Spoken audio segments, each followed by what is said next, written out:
Hi everybody, Tim Hankiewicz here. Summer is here, the season is over, but that does not mean that Orchestra Iowa isn't working hard for you in preparation of next season. And so I have some summer reading here for all of us. It's a great book and you're going to love the ending. And so I was going through this season, I was thinking, wow, there's a lot of good stuff here for you. You know, our first Masterworks of the season in September features Stuart Goodyear, one of the finest pianists in the world, and he was the artist that we first invited back after COVID.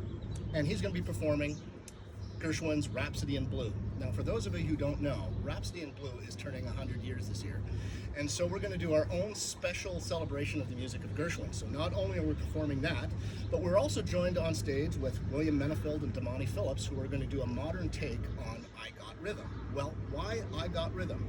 Well, first of all, it's arguably Gershwin's most famous melody. But there's a secret behind it, because the other piece on the program is William Grant Still's Afro-American Symphony.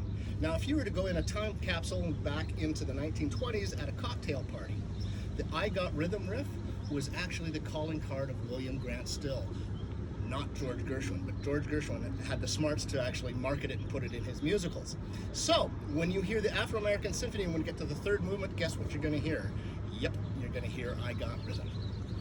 And then our next concert in October, it's kind of a take on East meets West. The flagship piece is Mussorgsky's Pictures at an Exhibition. That's orchestrated by Ravel.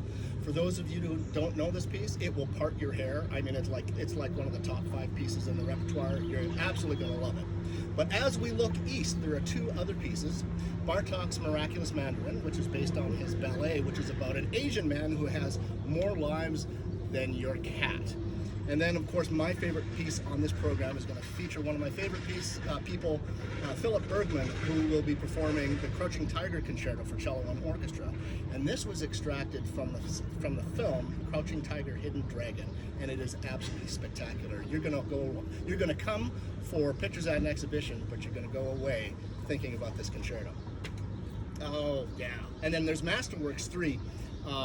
Melissa White is on her way. Now, Melissa White is one of the founding members of the Harlem Quartet, a spectacular performer, a great violinist, and she's playing, well, between you and me, my wife's favorite piece. It's the Brooke Scottish Fantasy, and it is as much a harp concerto as it is a violin concerto. And thanks to the generosity of Julie Thomas, we now have a new harp. And so we're going to unveil that new baby, the newest member of the orchestra, for this very concert. So that's something you don't want to miss.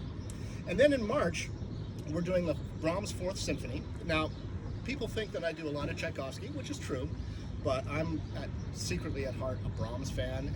In particular, Brahms' Symphonies number 1 and 4 just speak to me very personally. 2 and 3 are great too, but listen, 1 and 4, 4, that's the one you want to hear. And I've paired it with Saint-Saëns Piano Concerto number 4, which is Lorraine Min, our artist. That's her party piece. And the one thing you need to know about Saint-Saëns and Brahms is that they both looked to Beethoven as their spiritual father or musical grandfather, if you will, and by using that legacy, they found 2 very divergent paths. One who established the French school of composition, and Brahms, who continued that Germanic legacy. Oh man. In April, you know, I was just thinking, even to this day, we're getting calls about our Carmina Burana performance. I mean, how about that choir? They came out swinging. They are awesome. And so I'm going to bring them back, and we're going to do the Mozart Requiem. This is something that's going to be incredibly powerful. Now, for those of you who are of a certain age, there was a very successful movie in the 80s called Amadeus, and this was the signature piece that was featured throughout the movie. It's one of the great choral orchestral works ever written, and so you gotta come and hear that. And then we finish with something really grand and flashy with Shostakovich Symphony number 5. This is a piece that orchestras just love to sink their teeth into. And at the same time, we're featuring Miko Komanami, who is a member of the orchestra, our keyboardist, and an amazing pianist. And I sat down with her, a couple years ago, and I said, hey, Miko, if I am to reserve a concerto for you, what do you want to play above everything else? And she said, Tim, I want to play the Liszt Second Piano Concerto. And I said, well, okay, so you're going to have pianistic fireworks with the Liszt Second Piano Concerto, with some orchestral power with the Shostakovich Fifth Symphony. It's a great way to end the season, and it's never too early to subscribe. So subscribe now, and we'll see you next year. Cheers.